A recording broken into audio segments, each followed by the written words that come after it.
Dalam menjalankan suatu pekerjaan, seseorang terikat pada nilai-nilai atau norma-norma yang mengatur sikap atau tindakan yang semestinya boleh atau tidak untuk dilakukan, yang termasuk dalam aturan normatif yang dikenal dengan istilah etika kerja.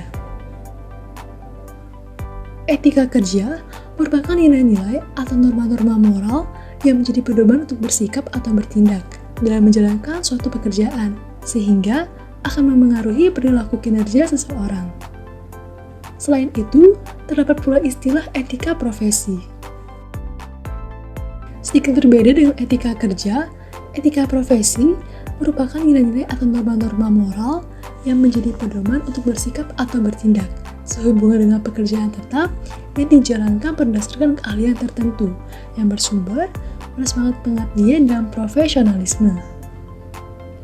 Etika kerja dan etika profesi seringkali diartikan sebagai hal yang sama, namun pada prinsipnya kedua hal tersebut berbeda. Dapat dikatakan bahwa etika kerja berlaku secara universal, baik untuk pekerjaan profesional yang memerlukan keahlian khusus maupun pekerjaan non-profesional tanpa keahlian khusus. Misalnya, perilaku disiplin dalam bekerja yang berlaku untuk segala jenis pekerjaan. Sementara itu, etika profesi hanya berlaku untuk profesi tertentu, sehingga dapat berbeda antara satu jenis profesi dengan profesi lainnya. Kode etik dan kode perilaku PNS di ruang lingkup Kementerian Keuangan sebagaimana diatur dalam Peraturan Menteri Keuangan Nomor 190 Tahun 2018. Berangkat dari beberapa alasan yang menjadi latar belakang, yaitu pertama, tidak lanjut amanah dari Peraturan Pemerintah Nomor 42 Tahun 2004 tentang pembinaan jiwa korps dan kode etik PNS. Yang kedua, salah satu langkah penguatan nilai Kementerian Keuangan untuk mendorong pencapaian visi misi dan sebagai early warning system. Yang ketiga, bentuk antisipatif atas perubahan nilai dan norma yang terjadi di masyarakat.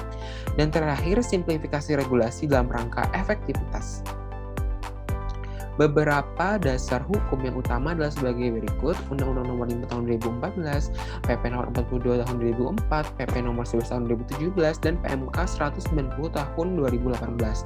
Selain itu juga memiliki banyak produk turunan seperti Undang-Undang tentang Disiplin PNS, Penerapan dan Nilai Kementerian Keuangan, bahkan yang bersifat teknis seperti Ketentuan Umum dan Tata Cara Perpajakan, Kepabeanan, serta Cukai. Tujuan dari adanya kode etik PNS yang pertama untuk mencegah pelanggaran disiplin pegawai, dan yang kedua untuk menjaga martabat dan kehormatan PNS di lingkungan Kementerian Keuangan sesuai nilai-nilai serta ketentuan yang ada. Manfaatnya yaitu ada bagi PNS dan organisasi. Bagi PNS, yang pertama, fondasi kuat saat berperilaku baik dalam bertugas maupun bergaul di kehidupan. Yang kedua, bersikap kritis dan rasional agar tercapainya masyarakat yang tertib, damai, dan sejahtera. Bagi instansi, yang pertama, pengendalian sosial atas profesi, pegawai negeri, dan early warning system. Yang kedua, menjangkau wilayah yang kurang jelas boleh maupun tidak boleh dilakukan terkait moral PNS, serta memperbaiki lingkungan kerja untuk lebih memicu berperilaku etis. Selanjutnya, kita akan menjelaskan tentang kode etik dan kode perilaku PNS dalam nilai-nilai Kementerian Keuangan. Kode etik yang pertama, yakni integritas. Apa itu integritas? Integritas adalah berpikir, berkata, berperilaku, dan bertindak dengan baik dan benar, serta selalu memegang teguh kode etik dan prinsip-prinsip moral. Butir-butir kode etik dan kode perilaku integritas. Yang pertama, itu menjaga citra, harkat, dan martabat Kementerian Keuangan di berbagai forum, baik formal maupun informal, di dalam maupun di luar negeri. Yang dua, menjunjung tinggi norma yang berlaku dalam masyarakat, serta kode etik dan kode perilaku profesi. Yang ketiga, memegang teguh sumpah jabatan PNS. Yang keempat, bersikap netral dalam pemilihan calon presiden dan wakil presiden, kepala daerah dan wakil kepala daerah, serta anggota legislatif pusat dan daerah. Selanjutnya, menggunakan media sosial dengan bijak. Selanjutnya, menghindari konflik kepentingan pribadi, kelompok, maupun golongan. Butir kode etik yang selanjutnya, yaitu menjadi teladan serta menegakkan kode etik dan kode perilaku. Selanjutnya, berbicara dan bertindak secara jujur dan pantas sesuai dengan fakta dan kebenaran sesuai ketentuan yang berlaku. Untuk kode etik yang selanjutnya, yaitu mengajukan permohonan izin setiap akan melakukan perjalanan ke luar negeri untuk kepentingan pribadi. Selanjutnya, tidak bertindak semena-mena, melakukan perundungan atau bullying, dan atau pelecehan terhadap pegawai atau pihak lain, baik di dalam maupun di luar lingkungan kerja. tidak melakukan perbuatan yang melanggar norma kesopanan dan norma kesusilaan yang dapat menurunkan citra pegawai dan atau organisasi, tidak menunjukkan gaya hidup hedonisme sebagai bentuk empati kepada masyarakat, terutama kepada sesama pegawai, tidak dengan sengaja bersikap, berucap, dan berperilaku yang tidak sesuai dengan identitas seksual dan gender yang bersangkutan. Selanjutnya, tidak dengan sengaja mengarahkan pada tindakan melanggar kesusilaan dengan lawan jenis atau sesama jenis kelamin. Untuk nilai-nilai kemudian contoh, sebelum kita lanjut ke nilai yang selanjutnya, kita akan bicara tentang contoh pelanggaran yang melanggar kode etik integritas. Yang pertama, itu salah satunya adalah masuk ke tempat-tempat yang memang dilarang, memang secara moral tidak baik di dalam masyarakat, yakni seperti tempat penjudian, tempat yang memang dilarang oleh masyarakat. Terus contoh pelanggaran itu adalah menyebarkan informasi yang tidak valid atau informasi hoax. Lalu untuk nilai-nilai Kementerian Keuangan yang kedua, yakni profesionalisme. Profesionalisme mengandung pengertian, yakni bekerja dengan tuntas dan akurat berdasarkan kompetensi terbaik dan penuh tanggung jawab dan komitmen yang tinggi. Butir-butir kode etik dan kode perilaku profesionalisme antara lain: yang pertama, mengutamakan kepentingan bangsa dan organisasi di atas kepentingan pribadi. Yang kedua, bekerja sesuai standar operasional, prosedur, dan kewenangan jabatan. Yang ketiga, mengoptimalkan kompetensi yang dimiliki untuk menyelesaikan tugas atau pekerjaan. Selanjutnya, menyusun rencana atau sasaran kinerja yang hendak dicapai.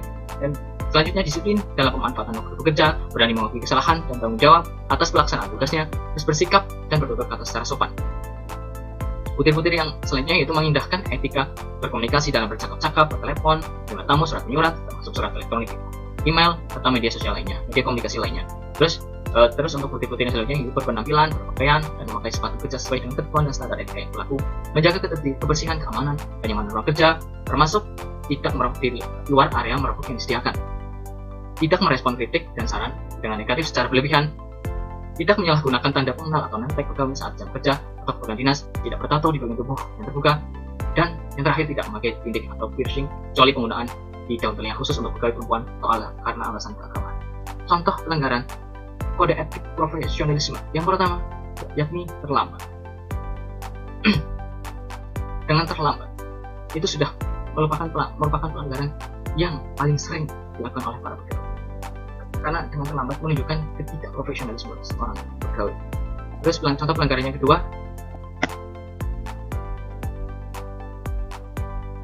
yakni bertato di bagian luar tubuh, ya seperti pada gambar presentasi, yaitu bertato bagian luar tubuh. Kode etik yang ketiga yakni sinergi. Sinergi memiliki pengertian, yaitu etika dalam berkomitmen untuk membangun dan memastikan hubungan kerjasama internal yang produktif serta kemitraan yang harmonis dengan pemangku kepentingan untuk menghasilkan karya yang bermanfaat dan berkualitas. Butir-butir kode etik dan kode perilaku sinergi antara lain mengakui persamaan derajat, hak, dan kewajiban setiap manusia, serta mengembangkan sikap dengan rasa antar sesama manusia.